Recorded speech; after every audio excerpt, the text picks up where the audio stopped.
কিতাব দেওয়ার পর আল্লাহ তাআলা বলবেন বান্দা কিতাবটা পড়ো, কাফা বিনাফসিকাল ইয়াউমা আলাইকা হাসিবা, আজকের দিনে তোমার আমলের হিসাব নেওয়ার জন্য তুমি কিন্তু যথেষ্ট। ওই দিন আপনি কিতাবটা দেখবেন, কিতাব দেখার পরে চক্ষুটা উল্টে যাবে, মস্তকটা আপনার মাথার সঙ্গে থাকবে না, আপনি অস্থির হয়ে যাবেন, অস্থির হয়ে আফসোস করে বলবেন মালি হাদাল কিতাব, আপনি বলবেন মালি হাদাল কিতাব লা ইউগাদিরু সাগীরা ওয়ালা কাবীরাতান ইল্লা আহসাহা। চিল্লায়ে বলেন আল্লাহু আকবার। আল্লাহ তাআলা বলেন ওয়ায়াউমা ইয়া'আদ্দু যালিমু আলা ইয়াদাইহি ইয়াকুলু ইয়া লাইতানি ইত্তাখাযতু মা'আর রাসূলি সাবিলা ইয়া ওয়াইলাতা লাইতানি মিততু ক্বাবলা হাযা ওয়া কুনতু নাসিয়াম মানসিয়া। আল্লাহ তাআলা ওই দিন আপনার সামনে আমলনামা দিবেন, আপনি কিতাবগুলো দেখবেন, দেখার পরে কোন অপকর্মগুলো করছেন সব লেখা থাকবো।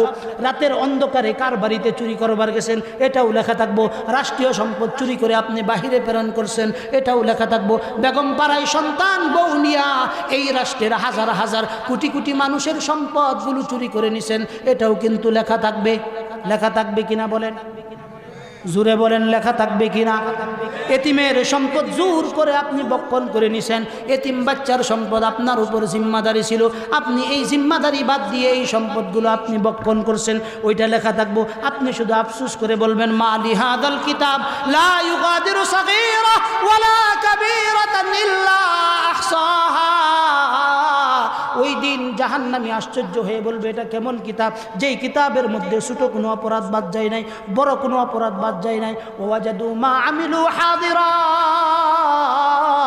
ওয়ালা ইয়াযলিমু রাব্বুকা আহাদা। চিল্লায়ে বলেন আল্লাহু আকবার।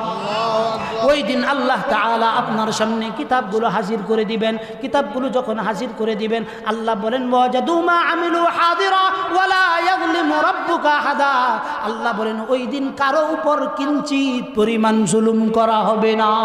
যখন আপনার আমলনামা আপনি পাবেন, পাওয়ার পরে যখন আপনি বুঝবেন যে আপনার জন্য জাহান্নামের ফয়সালা হয়ে গেছে, যেন তেনভাবে আপনাকে জাহান্নামে প্রেরণ করা হবে না, আল্লাহ তাআলা বলবেন খুযুহু ফাগুল্লু সুম্মাল জাহিম সাল্লু সুম্মা ফি সিলসিলাতিন দারউহা সাবউনা দিরাআন ফাসলুকু। চিল্লায়ে বলেন আল্লাহু আকবার। আল্লাহ তাআলা ফেরেশতাকে বলবেন এই ফেরেশতা তার গলার মধ্যে ফাট্টা লাগাও, ফাঁসি লাগাও। আমরা যখন গ্রাম দেশের ভিতরে দেখবেন এই যে এই মৌসুমে ধান কাটার পরে অনেক সময় এক দুইটা শিয়াল আমরা ধান খেতে পাই কিনা বলেন, ধান খেতে পাওয়ার পরে